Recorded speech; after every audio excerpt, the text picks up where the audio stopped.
Talvez você nem saiba quem são as testemunhas de Jeová, no que acreditam, quais são suas práticas, para saber se realmente essas pessoas são uma seita ou não. Olá, meu nome é Gislaine e esse é o canal TVG. E aqui nós entendemos a identidade do mundo, dos povos, através das suas crenças, das suas festividades, dos seus costumes. E no vídeo de hoje nós vamos entender se as testemunhas de Jeová são uma seita ou não. Primeiro a gente vai entender o que define uma seita, a gente vai entender quem são as testemunhas de Jeová, quais são suas práticas, suas crenças, porque entendendo isso, a gente consegue formar a nossa própria opinião, pensar a respeito se realmente são uma seita, se não são, se poderiam ser, se já foram. A gente tem um vídeo aqui no canal que traz esse assunto de nós conseguirmos entender o que é uma seita. E nesse vídeo a gente vai entender o que é uma seita, quais são seus tipos. Não há apenas seitas religiosas, há seitas filosóficas. Também vemos vários exemplos, vemos várias características. Então é muito interessante a gente vai trazer a definição aqui, mas não vai ser tão completo como nesse vídeo, que é separadamente feito apenas para entender o que é uma seita. Então se você se interessar, você pode assistir esse vídeo primeiro e depois você pode vir para esse vídeo. Mas caso você queira assistir no final também, não se preocupe, que eu vou deixar na descrição. E também vai aparecer no final do vídeo. De início, a gente entende que as testemunhas de Jeová, elas surgem nos Estados Unidos no final do século XIX.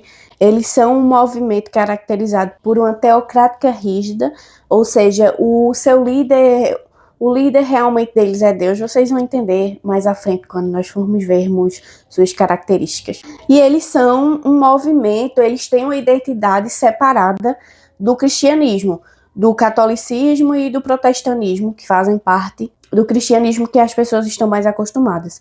Então, se tem muito um debate acerca, pode-se dizer que eles não se enquadram em uma religião que faz parte do cristianismo.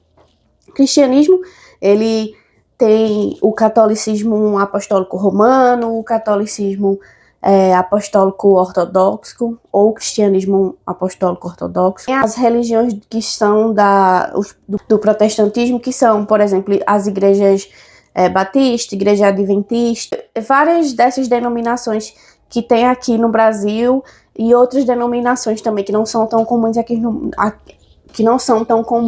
Brasil, como os Quaker, os metodistas. Eles não fariam, as testemunhas de Jeová não fariam parte dessa aba do cristianismo, porque o cristianismo se dá na crença da Trindade, que a Trindade seria, as pessoas cristãs acreditam que Jesus, Cristo, Deus e o Espírito Santo formam um só, que formam a Trindade.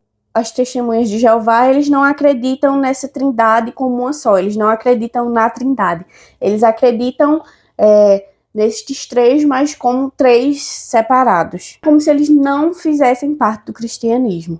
Pessoal, a luz vai mudar um pouco o ambiente, porque eu estava organizando os arquivos para edição e eu acabei percebendo que não tinha gravado uma parte do que eu tinha falado. Mas aí eu vou falar de novo o que eu tinha falado e pra gente continuar o vídeo. Início, pra gente entender a história das testemunhas de Jeová, como eles surgem, como se forma esse grupo religioso, a gente inicia com Charles Taze Russell. Ele inicia um grupo de estudos da Bíblia na cidade de Allegheny, na Pensilvânia. Ele era uma pessoa da igreja, um ministro da igreja, e aí ele se sente influenciado por fortes ideais dos adventistas, principalmente por Jonas Wendell, que era um ministro da igreja adventista. Então, que esse determinado ministro dessa igreja, Wendell, ele teve um momento que teve sua fé abalada. Então, ele começou a fazer várias dúvidas a respeito do que era ensinado, a algumas questões da Bíblia. Então, a partir disso, ele começa a fazer um estudo cronológico da Bíblia. Então, Russell, ele se sente influenciado e ele cria um grupo de estudos da Bíblia nessa cidade, na Pensilvânia, junto de outras pessoas. Esses estudos dele, ele começa esse estudo cronológico, ele vai ir contra algumas doutrinas que são comuns no cristianismo. Então, ele começa a duvidar dessa doutrina. Ele fazia parte do cristianismo e aí ele começa a ter algumas dúvidas. E aí, por exemplo, algumas das doutrinas que ele vai renegar, eles não vão concordar, por exemplo, é o inferno de fogo. eu não sei se eu já falei, eu acho que eu já falei mais à frente, mas eles também não concordam eles não acreditam na doutrina, como já foi falado anteriormente, e Russell, ele foca seu estudo cronológico da Bíblia até o ano de 1914. Ele acredita que o Armagedon vai acontecer em 1914, que o mundo acabaria, digamos, em 1914. Mas aí vai entrar a parte agora, que foi o que ficou gravado, que a gente vai entender melhor o que aconteceria em 1914, o que não aconteceu e o que eles tiveram que fazer. E primeiro, para a gente entender essa questão dessa cronologia de 1914, o que aconteceria, vamos começar com essa questão da Trindade. Como foi falado anteriormente, que as testemunhas de Jeová, eles não acreditam nessa doutrina da Trindade, eles não creem na Trindade. Eles creem em Deus, em Jesus Cristo e no Espírito Santo separadamente. Para eles, Deus é o Deus superior, realmente é a força superior, é o líder, realmente é a superioridade. E para eles, Jesus Cristo, eles acreditam que Jesus Cristo é filho de Deus, e eles acreditam que Jesus Cristo foi a primeira criação de Deus. E eles acreditam que a primeira representação pré-humana de Jesus foi o arcanjo Miguel, que Jesus tenha sido o arcanjo Miguel, que aparece na Bíblia. E o Espírito Santo, eles acreditam que o Espírito Santo representa a força de Deus, essa força que Deus tem. Então, eles não acreditam que eles formam um só. Acreditam que são seres separados, seres individuais, digamos assim. Não formam uma trindade. Então, eles não acreditam na trindade. A questão também do fogo, do inferno de fogo, que foi falado anteriormente, que nessa questão da morte. Primeiro, a gente entende que no cristianismo, os cristãos, eles acreditam na vida após a morte. Eles acreditam que quando as pessoas morrem, ou elas vão para o céu, ou vão para o inferno, ou vão para o purgatório, e depois do purgatório vão para um desses outros dois. Só que as testemunhas de Jeová, eles acreditam que quando morre, a consciência se acaba ali. Não tem a crença dos cristãos que a alma sai e que eles vão para o céu, para o inferno. Não tem essa crença. Ali se acaba a consciência. Mas por quê? Eles acreditam que quando Jesus voltar, que essa crença de que Jesus voltará pela segunda vez não é só deles, tanto do cristianismo como em outras religiões também, mas cada religião vai ter sua forma de crença diferente do que vai acontecer quando Jesus voltar. E o que eles acreditam? Eles acreditam que quando Jesus voltar, quando Jesus retornar à Terra, Jesus levará 144 mil pessoas para reinar junto a ele nos céus. Antes também, quando ele volta, ele vai ressuscitar as pessoas que foram salvas, digamos assim. As pessoas salvas, ele vai ressuscitar da morte. E ele vai levar 144 mil pessoas para reinar junto dele do céu. Entre pessoas que estavam mortas, pessoas que estavam vivas. E as pessoas que não estiverem dentro dessas 144 mil pessoas, mas que estarão salvas, elas vão viver num paraíso na Terra. Em um paraíso mesmo, no significado da palavra mesmo. Em um lugar que não tenha fome, que não tenha guerra, que não tenha sede. Então, se você já recebeu, por exemplo, a visita de alguma testemunha de Jeová, nessas pregações porta a porta deles, que é algo, uma prática muito característica deles. Quando eles passavam, geralmente eles trazem algumas revistas, uns livrinhos que fazem parte dessa pregação deles. Quando eles entregam esses livros, se você já tiver folheado, vão ter várias ilustrações representando essa questão do paraíso. Então vão ser campos bonitos, lugares muito bonitos. Então crianças brincando, famílias se divertindo. Então é essa a crença deles. Eles acreditam que as pessoas vão viver num paraíso e que Deus vai retornar e vai levar 144 mil pessoas para reinar com ele, junto dele no céu. Vamos entender agora o que seria essa questão de que Russell focou seu pensamento nessa questão de 1914, de que ele achava que Jesus retornaria nesse ano. Como Russell chega a esse número? Há uma profecia na Bíblia de Daniel, no capítulo 4, que fala sobre os 7 tempos. Então, Russell baseia seu estudo cronológico nessa profecia. Russell faz a interpretação que esses 7 tempos seriam períodos de 300, cada tempo seria um período de 360 anos, que aí totalizariam 2.520 anos. Esses 7 tempos, cada um de 360, no final totalizaria 2.520 anos. E que aí Russell acreditava que o início desses 7 tempos teria sido em 606 a.C. Ele acreditava que nesse período seria o tempo dos gentios. O que seria o tempo dos gentios? Seria o tempo que o mundo, os lugares seriam governados sem interferência divina direta. Aí, para a gente entender melhor, nessa questão que eu falei de que eles acreditam que quando Deus retornar, ele vai levar essas pessoas e as outras pessoas vão viver no paraíso. Eles também acreditam que quando Deus retornar, todos os governos vão se encerrar. Cada país não é governado por um presidente, por um ministro. Há sempre alguma pessoa para mediar o país. Então eles acreditam que quando Jesus retornar, todos os governos vão ser encerrados. E essa questão divina é que vai mediar todo mundo. Então o tempo dos gentios seriam isso.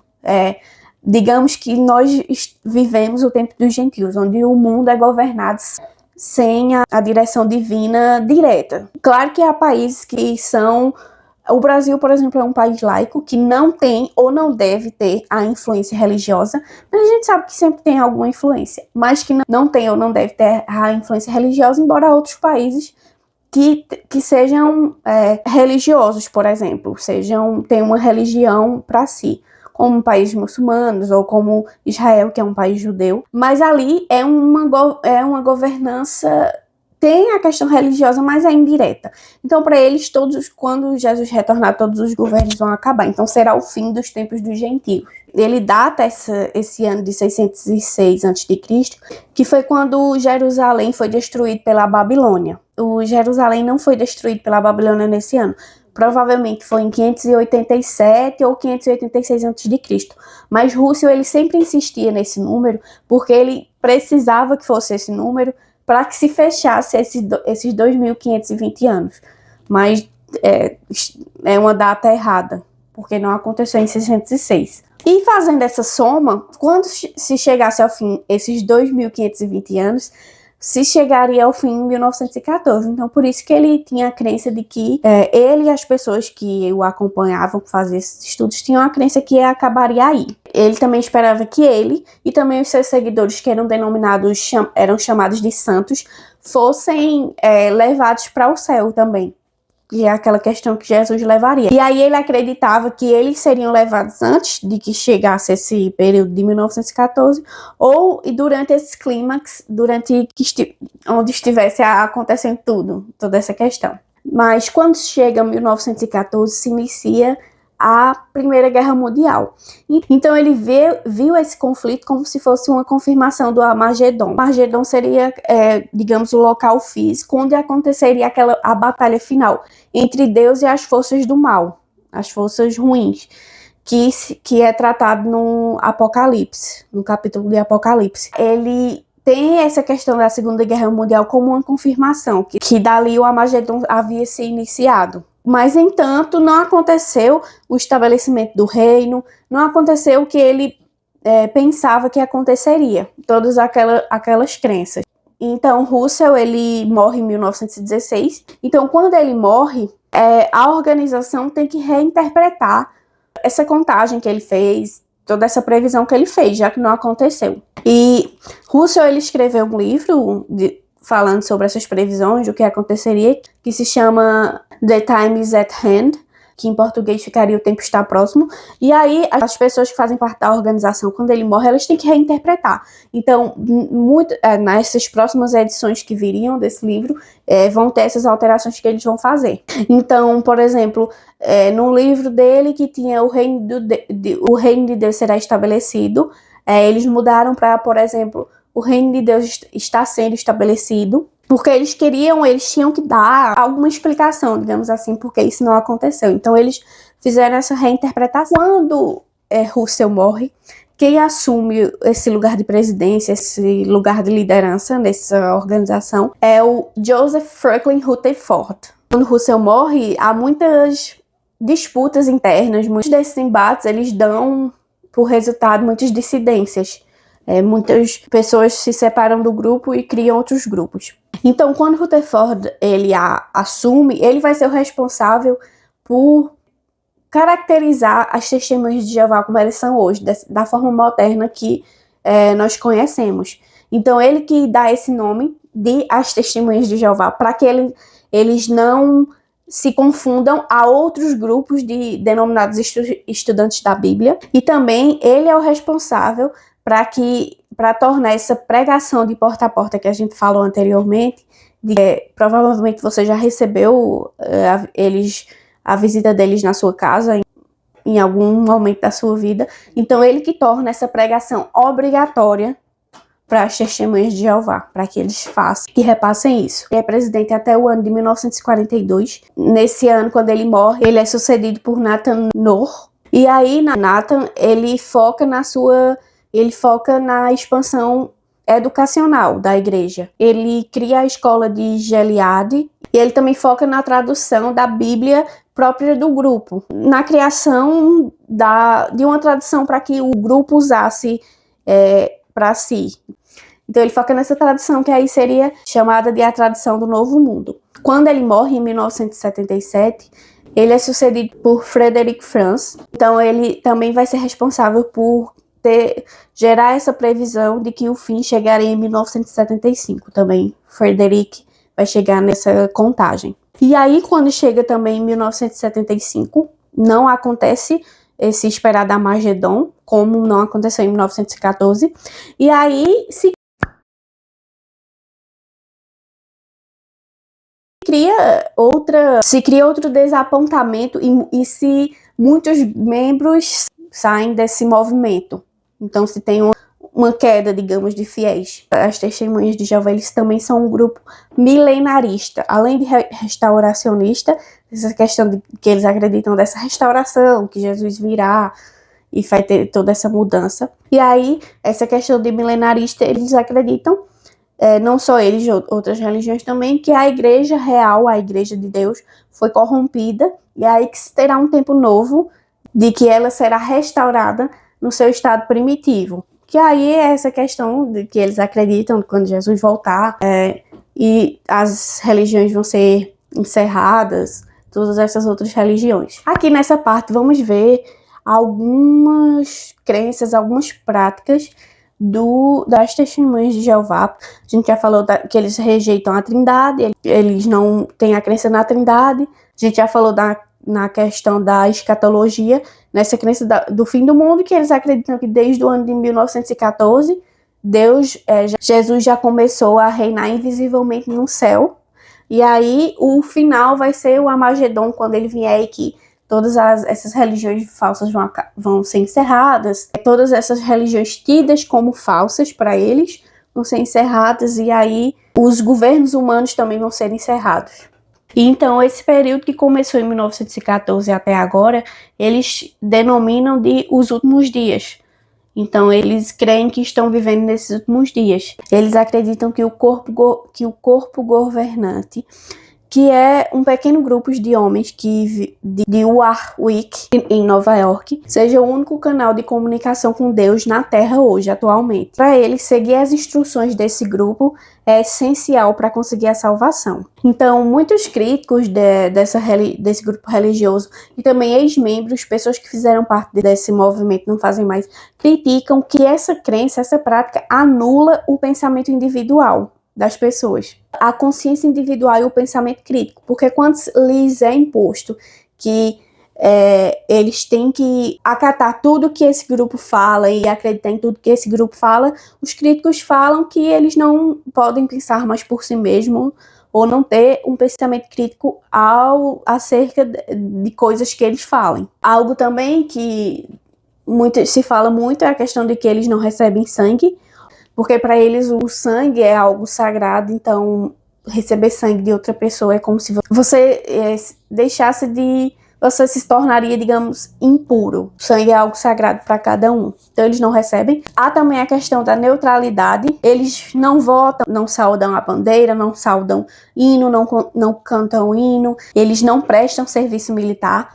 É aquela questão que foi falada de que eles vivem teocraticamente, rigidamente teocráticos eles são. Que para eles realmente o líder é Deus, então eles não prestam saudações a outras coisas, então eles não votam, eles não podem se afiliar a partidos, eles não podem se candidatar a cargos políticos. Também a questão da exclusão social, é encorajado que eles não mantenham contato, não mantenham contato com pessoas que não fazem parte desse movimento religioso, a não ser que seja por motivos de trabalho ou por motivos de pregação, de tentar converter essas outras pessoas para essa religião, para esse grupo religioso. Inclusive, eu vi algo relacionado que, por exemplo, quando uma pessoa sai desse movimento religioso, é encorajado que até mesmo parentes dessas pessoas não falem com essa pessoa, não tenham contato. Não pessoas de dentro da casa, a família em si, o núcleo familiar são as pessoas que dividem a casa com você, mas parentes, pessoas que fazem parte da sua família, é encorajado que elas não falem com essa pessoa que saiu dessa religião. Que vamos entender um pouco o que define uma seita. Eu já falei que a gente tem um vídeo aqui no canal explicando, trazendo vários exemplos bem interessantes, exemplos bem impactantes do que uma seita pode causar na vida das pessoas, seitas destrutivas, mas vamos entender um pouco. De início, a gente tem que entender que não existem apenas seitas religiosas. Há seitas filosóficas, seitas políticas. Aqui nós estamos tratando em si se é ou não uma seita religiosa, mas é outros tipos de seitas. Porém, atualmente, a palavra seita ela é muito usada nesse sentido religioso. E atualmente também seita ela é usada com um tom pejorativo. Quando se fala a palavra seita, se traz essa questão negativa junto. Embora há seitas que não sejam destrutivas. Acho que a gente tem que fazer essa separação. Mas seita há diferentes significados. Há significado sociológico, há o significado teológico, seguindo aquela questão das variações de seitas. A questão de seita, o que seria uma seita religiosa? Uma seita religiosa se dá a partir de uma dissidência de um grupo denominante nesse período que ela surge. Por exemplo, o cristianismo, quando ele surge como uma seita religiosa, ele surge como uma seita judaica. A religião que predominava no período que o cristianismo surge era o judaísmo. Então, quando o cristianismo surge com trazendo práticas, crenças do judaísmo, mas com algumas outras práticas e crenças diferentes, ela surge como uma seita, porque ela se decide da religião que predominava no período. Então, ali, eles surgem como uma seita judaica. Então, usando o exemplo das Testemunhas de Jeová, eles poderiam ser uma seita porque eles são um movimento religioso que se decidiu do cristianismo, que era a religião que predominava no período e a religião que predomina atualmente também. Então, seita religiosa é isso. É um grupo, um movimento religioso que ele se decide do grupo dominante no período e que ele traz crenças, traz práticas, afinal ele surge desse outro grupo, mas ele traz coisas diferentes, traz dúvidas acerca das crenças que são passadas nessa outra religião. Seitas também, saindo dessa questão religiosa, seitas elas sempre vão trazer esse tom de exclusividade, sempre vão trazendo um tom também de alegação de que eles possuem uma verdade absoluta, e também elas exigem um alto nível de compromisso dos membros com esse movimento da seita em si. Quando a gente fala da seita religiosa, quando ela surge, a gente não está falando que seria ruim ou boa. A gente está falando do nome seita, que foi um grupo que se decidiu daquela religião predominante. Então, o cristianismo foi uma seita judaica que se decidiu do judaísmo, não dizendo que o cristianismo era uma seita boa ou ruim. Essa questão de seitas destrutivas, grupos de autocontrole, elas vão em torno do comportamento, da liderança. A seita seria definida pelo grau de manipulação que os líderes teriam diante dessas pessoas que fazem parte desse grupo. Steven Hansen é um pesquisador dessa questão de saúde mental.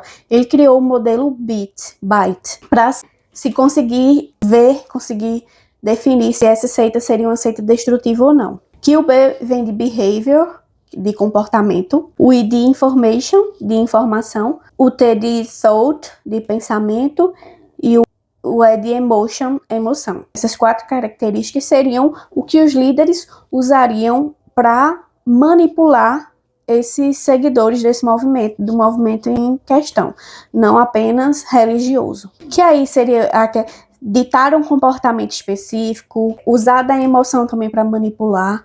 E é importante a gente entender que seitas, elas tendem a direcionar seus seguidores a que eles vivam exclusos do mundo. Eles não...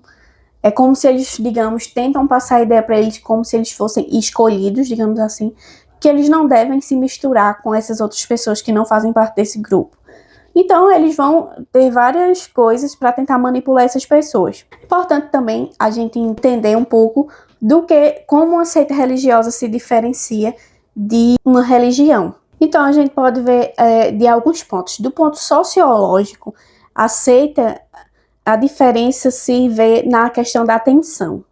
A religião, esse grupo, a religião, ela não vive em tensão com o mundo. Suas práticas não são vistas como estranhas, como exclusivas, como diferentes e que possam causar algum malefício extremo a seus seguidores. Já as seitas religiosas são práticas diferentes, práticas que não são aceitas na sociedade em geral, crenças que se diferem muito do que a sociedade comum, digamos assim, a sociedade que não faz parte as pessoas que não fazem parte desses grupos, elas são práticas que elas não entendem, que muitas vezes essas práticas podem trazer algum malefício extremo às pessoas que seguem esse movimento. Já na questão teológica, vai ser dessa questão do desvio dessa religião que predomina. Então, se tem uma religião que ela predomina, que ela é muito grande em número de fiéis e que ela é estabelecida,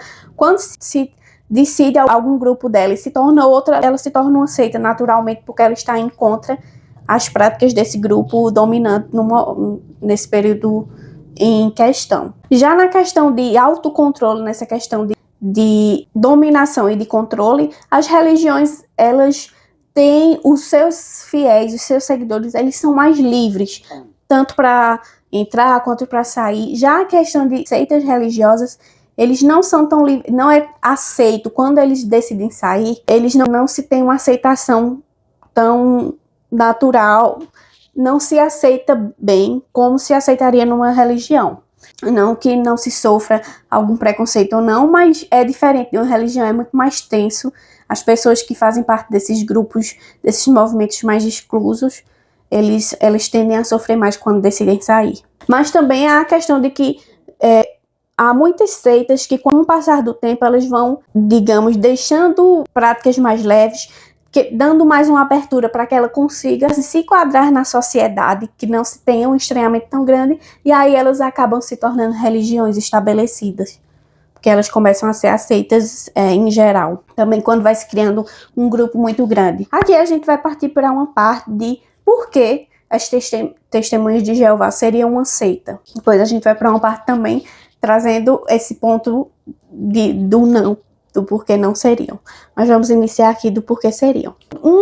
Uma das primeiros pontos que poderiam indicar que eles são aceitos é a questão do ostracismo, dessa dissociação, dessa questão de que eles são incentivados a não manter, não conviver, ou membros que decidam sair ou que discordem com alguma coisa dentro da doutrina. Não é bem visto pessoas que fazem parte desse grupo e que elas discordem de alguma coisa do que o grupo ensina. Porque ali já pode ser, por exemplo, um sinal de que aquela pessoa pode trazer dúvidas para o grupo em geral. E ali ele pode gerar uma questão de que pessoas comecem a não acreditar e que queiram sair. O controle de informação também é um dos pontos que pode caracterizar eles como uma seita, porque é encorajado que eles não leiam, por exemplo, livros que não falem sobre sobre o movimento religioso deles,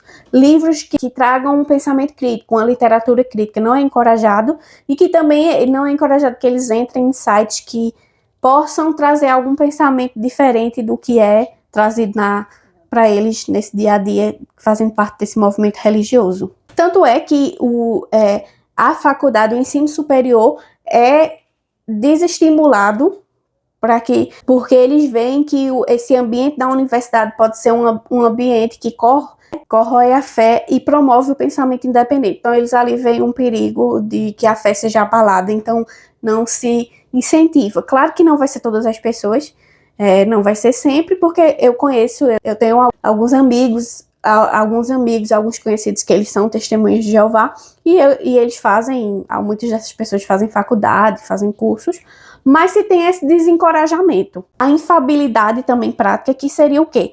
Embora eles digam que não fazem isso, mas o corpo governante, que é aquele pessoal da organização que se crê que eles são o único contato na Terra com Deus, eles exigem obediência para eles, como se eles fossem realmente a voz de Deus. Eles exigem uma obediência muito forte. Questionar eles, fazer um questionamento aberto, pode até mesmo trazer a expulsão desse indivíduo que fez esse questionamento.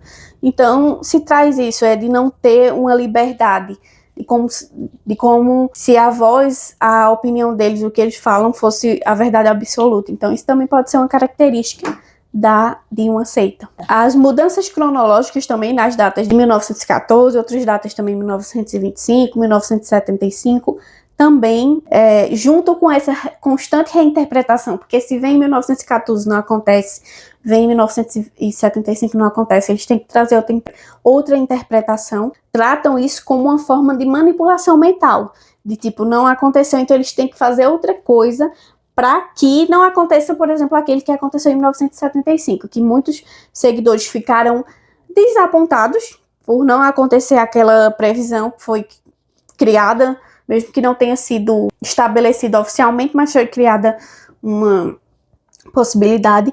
Então, se teve aquela demanda de seguidores. Então, muitos críticos, eles dizem que essa reinterpretação é um tipo de manipulação mental, que se reinterpreta para não perder pessoas que fazem parte desse grupo.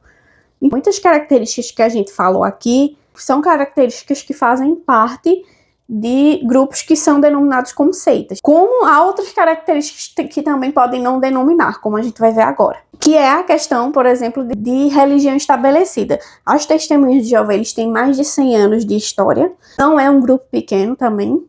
Existem em várias partes. Então, é considerado como uma religião. É um movimento religioso grande e que milhões de membros, tem milhões de fiéis de seguidores. Então, eles são bem organizados, têm seus estatutos, eles são reconhecidos em quase todos os países. Então, são grupos que são é um movimento que é reconhecido em quase todos os países que está presente. São muitas pessoas que fazem parte desse movimento. Um movimento que tem muitos anos, já é um movimento organizado.